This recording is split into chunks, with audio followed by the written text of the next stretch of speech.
Hello everyone, welcome to my channel.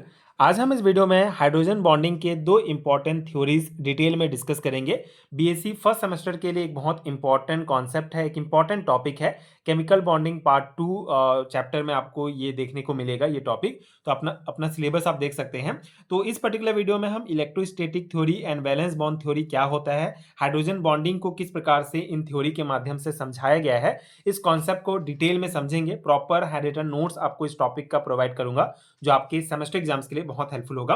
तो start करते हैं बेसिक से। सबसे पहले हम हाइड्रोजन बॉन्डिंग क्या होता है इसको एक बार रिकॉल कर लेते हैं। पिछले वीडियो में मैंने हाइड्रोजन बॉन्डिंग का कॉन्सेप्ट डिटेल में आपको समझाया है। उसके दो type, intermolecular and intramolecular hydrogen bonding को भी समझाया है। तो वीडियो का लिंक आपको नीचे डिस्क्रिप्शन बॉक्स में मिल जाएगा, आप चेक कर सकते हैं। आप प्लेलिस्ट चेक कर सकते हैं जहां पे आपको बीएससी फर्स्ट सेमेस्टर के सभी वीडियोस मिल जाएंगे।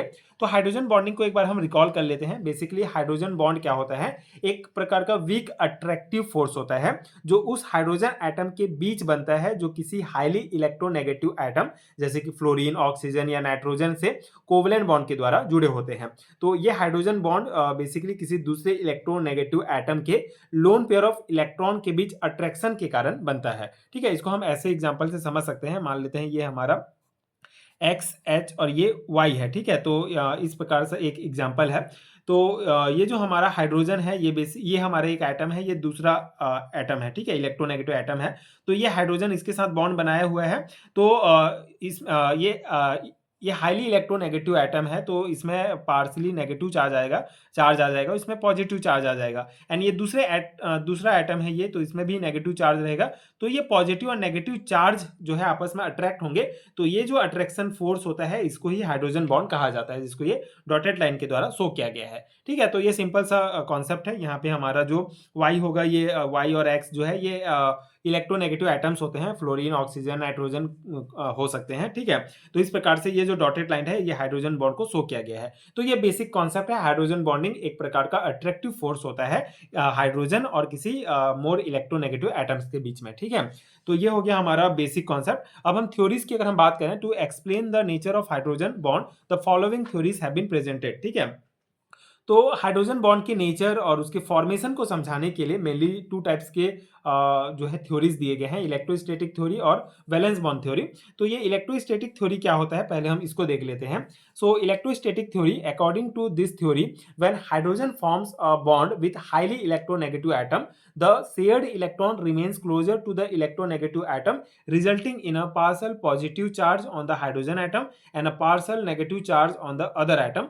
This creates a static electric attraction force between the hydrogen atom and the nearby electronegative atom, leading to the formation of a hydrogen bond. ठीक है, तो यहाँ पे कॉन्सेप्ट क्या है, इलेक्ट्रोस्टैटिक थ्योरी। बेसिकली ये थ्योरी, इस थ्योरी के अनुसार क्या है कि जब हाइड्रोजन किसी हाईली इलेक्ट्रोनेगेटिव एटम जैसे कि फ्लोरीन, ऑक्सीजन या नाइट्रोजन के साथ कोवलेंट बॉन्ड बनाता है, तो शेयर्ड इलेक्ट्रॉन इलेक्ट्रोनेगेटिव एटम की तरह ज्यादा अट्रैक्ट होते हैं। जैसे मैंने यहाँ पे इस एग्जांपल में समझाया। तो इलेक्ट्रॉन अगर इलेक्ट्रोनेगेटिव एटम की तरफ ज्यादा अट्रैक्ट होंगे तो उसमें पार्सली जो है नेगेटिव चार्ज आ जाएगा, जिसको हम डेल नेगेटिव के द्वारा शो करते हैं। तो यहाँ पे हम जो है एग्जाम्पल, यहाँ पे एग्जाम्पल से ये वाला एग्जाम्पल हम लेते हैं, इसके द्वारा हम पूरा कॉन्सेप्ट समझते हैं। इस एग्जाम्पल में क्या है कि जो एक्स है ये हमारा हाइड्रोजन जो है ये सॉरी ये एक्स जो है ये इलेक्ट्रोनेगेटिव एटम है। ठीक है, तो ये हाइड्रोजन जो है ये इलेक्ट्रोनेगेटिव एटम के साथ कोवलेंट बॉन्ड के द्वारा जुड़ा हुआ है। लेकिन यहाँ पे क्या होता है कि ये जो हमारा एक्स है, जैसे कि ये हाईली इलेक्ट्रोनेगेटिव एटम को रिप्रेजेंट करता है, तो इसमें क्या होगा, ज़्यादा इलेक्ट्रोनेगेटिव जो है प्रॉपर्टी है, जिसके कारण जो लोन पेयर ऑफ इलेक्ट्रॉन होंगे इसकी तरफ अट्रैक्ट होंगे, जिसके कारण नेगेटिव चार्ज आएगा, इसमें पॉजिटिव चार्ज आएगा। ठीक है, तभी हाइड्रोजन बॉन्ड कैसे बनता है, ये जो डेल्टा पॉजिटिव है, ठीक है, ये जिसको हाइड्रोजन को शो किया गया है, ये डेल्टा पॉजिटिव हाइड्रोजन के पास किसी दूसरे इलेक्ट्रोनेगेटिव एटम जैसे कि ये वाई जो हो गया, इससे अट्रैक्ट करता है। ठीक है, ये पॉजिटिव और नेगेटिव अट्रैक्ट होते हैं, इसलिए पॉजिटिव हाइड्रोजन और नेगेटिव इलेक्ट्रोनेगेटिव वाई के बीच में एक इलेक्ट्रोस्टैटिक अट्रैक्शन होता है, एक फोर्स होता है। इसको ही इलेक्ट्रोस्टैटिक अट्रैक्शन फोर्स या हाइड्रोजन बॉन्ड कहा जाता है। तो इस प्रकार से डॉटेड लाइन से शो करते हैं और हाइड्रोजन बॉन्ड का इलेक्ट्रोस्टैटिक थ्योरी के द्वारा इस प्रकार से फॉर्मेशन होता है। ठीक है, इसको एक और सिंपल एग्जांपल जैसे H2O के एग्जांपल से समझ सकते हैं। वाटर का एग्जांपल हम ले सकते हैं। ये जैसे ऑक्सीजन जो है ये हाइड्रोजन के साथ बॉन्ड बनाता है एंड ये हमारा दूसरे वाटर मॉलिक्यूल का ये ऑक्सीजन है, ठीक है? तो एक वाटर मॉलिक्यूल का H ये पॉजिटिव होगा और ये दूसरे वाटर मॉलिक्यूल का ये ऑक्सीजन नेगेटिव होगा, ठीक है? तो इन दोनों के बीच अट्रैक्शन होगा और एक इलेक्ट्रोस्टैटिक अट्रैक्शन हाइड्रोजन बॉन्ड जो है ये फॉर्मेशन होता है। तो इस प्रकार से इलेक्ट्रोस्टैटिक थ्योरी का एक मेन कॉन्सेप्ट है कि अट्रैक्शन के कारण ये बॉन्ड बनता है। मतलब इसको स्टैटिक इलेक्ट्रिक अट्रैक्शन क्यों कहा जाता है? यहाँ पे मेनली क्या है कि इस थ्योरी में हाइड्रोजन बॉन्ड जो है वो मेन रूप से पार्शियल पॉजिटिव होता है और पार्शियल नेगेटिव चार्ज के बीच में जो है ये पॉजिटिव और नेगेटिव चार्ज के बीच में ये अट्रैक्शन होता है। इसीलिए इसको स्टैटिक इलेक्ट्रिक अट्रैक्शन कहा जाता है। इलेक्ट्रोस्टैटिक स्टैटिक अट्रैक्शन कहते हैं, ठीक है? अब ये बेसिक हो गया हमारा, ये पूरा थ्योरी पॉइंट है, कॉन्सेप्ट हो गया। अब इसका कुछ लिमिटेशंस भी है जिसको हम देख लेते हैं। तो लिमिटेशन बेसिकली क्या है कि ये थ्योरी जो है हाइड्रोजन बॉन्डिंग को तो अच्छे से समझा सकता है, हाइड्रोजन बॉन्डिंग को समझाने के लिए यूजफुल है, लेकिन हर प्रॉपर्टी को पूरी तरह से एक्सप्लेन नहीं कर पाता है। तो इसके दो इंपॉर्टेंट जो है लिमिटेशंस हैं। जैसे पहला है हमारा पहला इसका है कि it can not explain the symmetry of HF ion and OH, ये जो OH ये वाला जो बॉन्ड है इसको एक्सप्लेन नहीं कर पाता, मतलब इसकी सिमेट्री को एक्सप्लेन नहीं कर पाता है।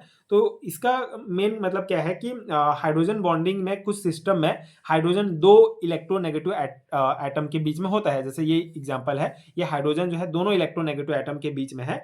तो यहाँ पे मेन क्या है कि अगर हम एक्सपेरिमेंटल ऑब्जर्वेशन की बात करें तो एक्सपेरिमेंटल ऑब्जर्वेशन में कुछ केस में जो बॉन्ड अरेंजमेंट होता है, कुछ केस में बॉन्ड अरेंजमेंट में जो है ऐसा सिमेट्री दिखाई देता है जिसे केवल सिंपल इलेक्ट्रोस्टैटिक अट्रैक्शन जो है पूरी तरह एक्सप्लेन नहीं कर सकता है।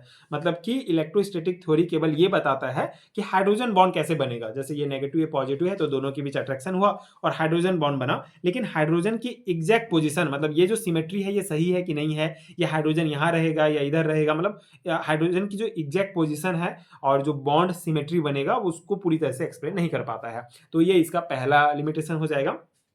सेकेंड लिमिटेशन है it can not explain the decrease in HX bond distance, ठीक है? अब यहाँ पे भी कॉन्सेप्ट क्या है कि जब हाइड्रोजन बॉन्ड का जो स्ट्रेंथ है वो जो हाइड्रोजन बॉन्ड जैसे ये बन रहा है उसका स्ट्रेंथ या फिर जो इलेक्ट्रोनेगेटिव एटम हो गया जो X है, उसका नेचर अगर बदलता है तो ये जो दोनों के बीच बॉन्ड डिस्टेंस है, ठीक है, ये जो डिस्टेंस है ये भी बदलता है, ठीक है, ये इसमें बदलाव देखा जाता है। लेकिन इलेक्ट्रोस्टैटिक जो थ्योरी है ये केवल चार्ज अट्रैक्शन के आधार पर जो हाइड्रोजन बॉन्ड बनता है उसको ही समझाता है। ये इसके डिस्टेंस में जो डिक्रीज होगा या इंक्रीज होगा उसको जो है पूरी तरह से एक्सप्लेन नहीं कर पाता है। तो ये दो इसके इंपॉर्टेंट जो है लिमिटेशंस हैं जिसको आपको ध्यान रखना है, ठीक है?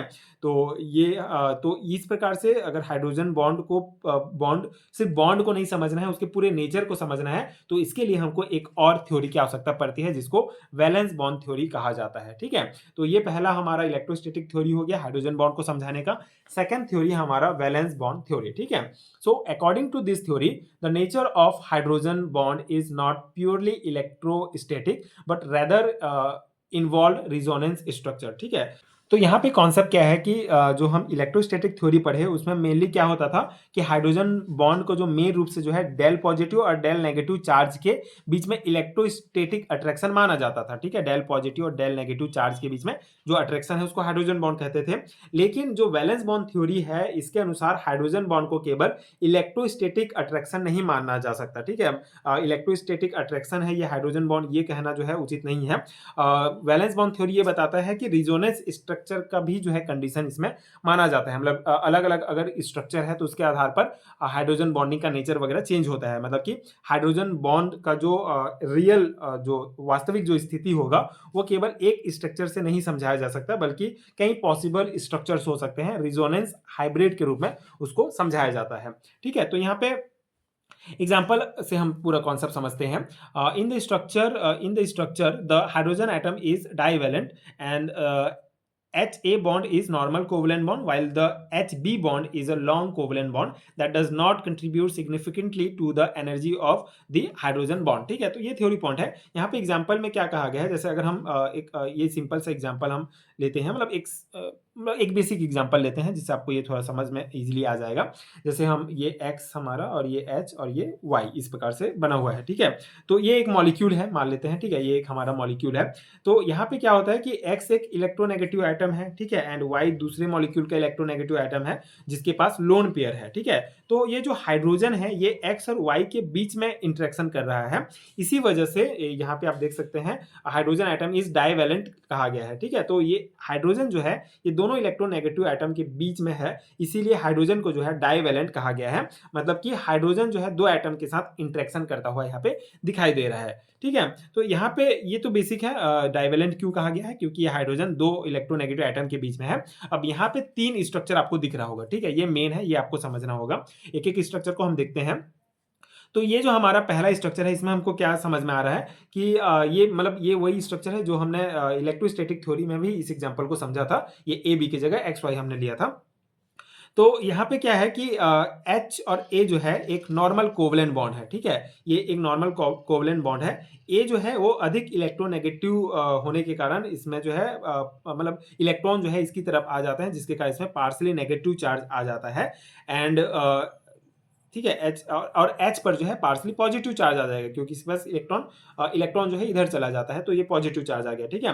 अब जो है H जो है B को अट्रैक्ट करेगा, क्योंकि ये पॉजिटिव है नेगेटिव है, तो H और B के बीच जो है हाइड्रोजन बॉन्डिंग यहाँ पे दिखाया गया है, ठीक है, ये नॉर्मल है। लेकिन ये जो सेकंड स्ट्रक्चर है मतलब अलग अलग देखिए वैलेंस बॉन्ड थ्योरी क्या बता, मतलब हम इलेक्ट्रोस्टैटिक जो पढ़ रहे थे उसमें सिर्फ ये वाला था, ये वाला एग्जांपल से समझाया गया कि ये हमारा एक बॉन्ड बन गया, ठीक है, हाइड्रोजन बॉन्ड। लेकिन वैलेंस बॉन्ड बताता है कि सिर्फ ये दोनों के बीच अट्रैक्शन हो रहा है पॉजिटिव नेगेटिव से, ये इनफ नहीं है। हमको अगर किसी मॉलिक्यूल का जो है हाइड्रोजन बॉन्डिंग समझना है तो हमको उसके रिजोनेंस स्ट्रक्चर को समझना होगा, मतलब अलग अलग स्ट्रक्चर अलग अलग प्रकार के हाइड्रोजन बॉन्ड बना सकते हैं। तो ये वैलेंस बॉन्ड थ्योरी जो है रिजोनेंस स्ट्रक्चर के आधार पर, जैसे ये मॉलिक्यूल है तो इसका ये भी स्ट्रक्चर हो सकता है, इस प्रकार का भी स्ट्रक्चर हो सकता है, तो अलग अलग रिजोनेंस स्ट्रक्चर के आधार पर कॉन्सेप्ट को समझाया है। तो ये हमारा पहला वाला स्ट्रक्चर है। सेकेंड स्ट्रक्चर की अगर हम बात करें तो यहाँ पे आप देख सकते हैं ये बी जो है, यहाँ बी के पास जो है लोन पेयर ऑफ इलेक्ट्रॉन है, ठीक है। तो ये जो है बी के जो लोन पेयर हैं ये हाइड्रोजन के साथ इंटरेक्शन करते हुए यहाँ पे दिखाई दे रहा है आपको, ठीक है, ये बी का लोन पेयर है और ये हाइड्रोजन के साथ जुड़े हुए हैं, इनके साथ इंटरेक्शन कर रहे हैं। तो इसे अगर हम सिंपल वे में समझें तो यहाँ जो है बी के पास लोन पेयर है और हाइड्रोजन के साथ इलेक्ट्रॉन पेयर इंटरेक्शन कर रहा है। इस स्ट्रक्चर में अगर हम देखें तो हाइड्रोजन बॉन्ड में कुछ कोवलेंट कोऑर्डिनेट कैरेक्टर माना जाता है, ठीक है। हाइड्रोजन बॉन्ड जो है मतलब ये जैसे मतलब ये वाला बॉन्ड तो कोवलेंट बॉन्ड है, लेकिन यहाँ पे जो दोनों आपस में लोन पेयर शेयर कर रहे हैं, तो इसमें क्या होता है कि ये जो कोवलेंट या कोऑर्डिनेट कैरेक्टर जो है इसे माना जाता है, मतलब कि वैलेंस बॉन्ड थ्योरी केवल चार्ज अट्रैक्शन की बात नहीं करता है, बल्कि ये इलेक्ट्रॉन पेयर शेयरिंग या उसके शेयरिंग या फिर डोनेशन के कंट्रीब्यूशन से जो बॉन्ड बनता है उसको भी कंसीडर करता है। तो यहाँ पे ये लोन पेयर के मतलब डोनेशन या शेयरिंग से जो है इस प्रकार का बॉन्ड बन रहा है, तो ये हमारा सेकंड स्ट्रक्चर होगा। थर्ड जो रिजोनेंस स्ट्रक्चर है इसमें क्या है कि इलेक्ट्रॉन डेंसिटी को हाइड्रोजन और इलेक्ट्रॉन डेंसिटी जो होता है उसको हाइड्रोजन और बी के बीच अधिक कोवलेंट और कोऑर्डिनेट इंटरेक्शन के रूप में यहाँ पे रिप्रेजेंट किया गया है। मतलब यहाँ पे जो एरो आपको दिख रहा है ये लोन पेयर डोनेशन की तरह इसको हम समझ सकते हैं, मतलब बी अपना इलेक्ट्रॉन अपना जो लोन पेयर ऑफ इलेक्ट्रॉन है वो हाइड्रोजन को डोनेट कर देता है, मतलब कि इसका मतलब ये नहीं है कि हाइड्रोजन पूरी तरह से एक नॉर्मल कोवलेंट बॉन्ड बन जाएगा यहाँ पे, मतलब कि ये स्ट्रक्चर क्या करता है कि हाइड्रोजन बॉन्ड की जो ओवरऑल बॉन्डिंग होगा, ठीक है, जो कोवलेंट कंट्रीब्यूशन होता है उसको यहाँ पे रिप्रेजेंट करता है। तो ये तीनों स्ट्रक्चर से हमको क्या समझ में आता है कि सिर्फ अट्रैक्शन नहीं है, मतलब पॉजिटिव और नेगेटिव के बीच जो अट्रैक्शन फोर्स होता है वही हाइड्रोजन बॉन्डिंग नहीं है, बल्कि अलग अलग रिजोनेंस स्ट्रक्चर में अलग अलग प्रकार का इसका स्ट्रक्चर होता है, मतलब इसका कॉन्सेप्ट होता है हाइड्रोजन बॉन्डिंग का। जैसे यहाँ पे जो है दोनों का शेयरिंग कर रहे हैं लोन पेयर ऑफ इलेक्ट्रॉन, यहाँ पे डोनेट कर रहा है लेकिन कंप्लीटली डोनेट नहीं कर रहा है, मतलब शेयरिंग के हिसाब से जो कोवलेंट बॉन्ड है उसका कंट्रीब्यूशन से ये बॉन्ड बन रहा है, तो इस प्रकार से इसको रिप्रेजेंट करता है। तो ये हमारा वैलेंस बॉन्ड थ्योरी है। दोनों बहुत इंपॉर्टेंट थ्योरी है, यहाँ से कॉन्सेप्ट पूछे जाते हैं, एग्जाम में भी ये आ सकता है एंड आपके ऑब्जेक्टिव टाइप क्वेश्चंस में भी यहाँ से क्वेश्चन बन सकते हैं। तो आई होप कि ये कॉन्सेप्ट आपको समझ में आ गया होगा एंड ये नोट्स आपके एग्जाम प्रिपरेशन के लिए हेल्पफुल रहा होगा। एंड अगर वीडियो हेल्पफुल है तो आगे के वीडियोस देखने के लिए मेरे चैनल के साथ जुड़े रहिए। एंड अगर आपको बीएससी सेमेस्टर एग्जाम्स के लिए पेड हाई रिटर्न नोट चाहिए तो नीचे डिस्क्रिप्शन बॉक्स में आपको पीडीएफ स्टोर का लिंक मिलेगा, जहां से आप चेक कर सकते हैं, वहां से आप नोट्स डाउनलोड कर सकते हैं जो आपके एग्जाम प्रिपरेशन के लिए बहुत हेल्पफुल होगा। एंड आगे की वीडियोस देखने के लिए चैनल के साथ जुड़े रहिए। Thank you so much for watching.